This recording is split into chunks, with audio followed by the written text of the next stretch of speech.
ஆண்டவரே இயேசுவில் அன்பிற்கினியோரே, உங்களுக்கு அன்பு கலந்த வணக்கமும் வாழ்த்துக்களும். பிரபல ஹாலிவுட் திரைப்பட தயாரிப்பாளரான எடி டார்லிங் தன்னிடத்திலே திரைப்படத்தில் நடிப்பதற்காக வாய்ப்பு கேட்டு வருகிறவர்களிடம் 2 வாக்கியங்களை கொடுத்து அவற்றை திரும்ப சொல்வார். ஒன்று, ஐ லவ் யூ, மற்றொன்று, ஐ பிலீவ் இன் காட். இந்த 2 வாக்கியங்களை அவர்களிடத்திலே கொடுத்து திரும்ப சொல்கிற பொழுது பலரும் சரியாக சொல்ல முடியாமல் தோற்று போய் விடுவார்கள்.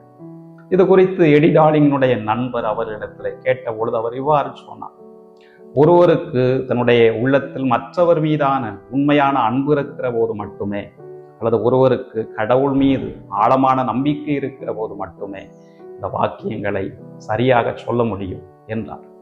அன்பார்ந்தவர்களே, இது எவ்வளவு உண்மை!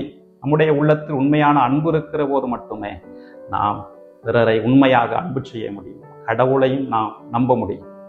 இன்றைய நற்செய்தி வாசகத்திலே உயிர்த்த ஆண்டவர் இயேசு கிறிஸ்து பேதுருவிடத்திலே என்ன கேட்கிறார்?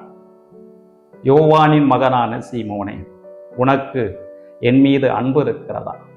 இதற்கு பேதுரு என்ன சொல்கிறார்? நான் உம்மை அன்பு செய்கிறேன் என்று உமக்கு தெரியாதா என்கிறார். இயேசு பேதுருவிடத்திலே 3 முறை இந்த கேள்விகளை கேட்கிறார். காரணம், பேதுரு இயேசுவை 3 முறை மறுதலித்தார். இதற்காக இயேசு பேதுருவை கடிந்து கொள்ளவில்லை, மாறாக மன்னிக்கக்கூடிய பொருட்டு அவரிடத்தில் இந்த கேள்விகளை 3 முறை கேட்கிறார். அவரும் நான் உம்மை அன்பு செய்கிறேன் என்று சொல்கிற பொழுது என்ன சொல்கிறார் இயேசு? என்னுடைய ஆடிகளை பேணி வளர் என்கிறார். பிறகு அவர் எவ்வாறு தனக்காக உயிரை துறக்கப் போகிறார் என்பதை பற்றி பேசுகிறார். இவ்வாறு பேதுரு இயேசுவின் மீது கொண்டிருந்த அன்பு முற்றிலுமாக செயலிலே வெளிப்படுகிறது. இன்றைய முதல் வாசகத்திலே பவுலை பற்றி படிக்கிறோம். அவர் அக்ரிப்பா என்ற மன்னர் முன்பாக நிறுத்தப்படுகிறார். இயேசுவுக்கு அவர் சான்று பகர்வதை பற்றி படிக்கிறோம்.